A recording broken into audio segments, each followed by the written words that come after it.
खबर शामिल करते हैं। महल लियाकत की रिपोर्ट के मुताबिक पाकिस्तान की मायानाज सीनियर अदाकारा सबा फैसल ने घर में लड़ाई और झगड़े की वजह घरेलू मुलाजमाओं को करार दे दिया। हाल ही में सीनियर अदाकारा अहमद अली भट्ट के पॉडकास्ट में मेहमान बनी, जहां उन्होंने गुफ्तगू करते हुए कहा कि घरों में जो फसाद होते हैं उनकी सबसे बड़ी वजह घर में काम करने वाली मुलाजमा होती हैं। उनसे बड़ा फसाद हमारी घरेलू जिंदगी में कोई नहीं। सबा फैसल ने अपनी बात की वजाहत पेश करते हुए कहा कि काम वाली ये करती हैं कि किसी की बात दूसरे को कह देती हैं और दूसरा शख्स यकीन भी कर लेता है।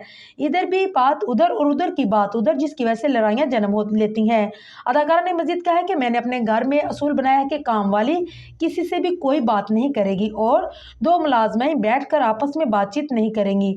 अगर कोई मुलाजमा मुझसे हमदर्दी में आकर कुछ कहती है या दूसरे की बुराई करती है तो मैं फौरन डांट पला देती हूँ कि खामोश हो जाओ बिल्कुल और अपना काम करो। सबा फैसल का कहना था कि मेरे लिए मेरे सारे बच्चे और बहुएं बराबर हैं। खबरदार अगर किसी के बारे में कोई भी बात की तो इन लोगों की बातें सुनकर हम उन्हें बढ़ावे दे रहे होते हैं। घरों की तबाही की जिम्मेदार ही यही लोग हैं।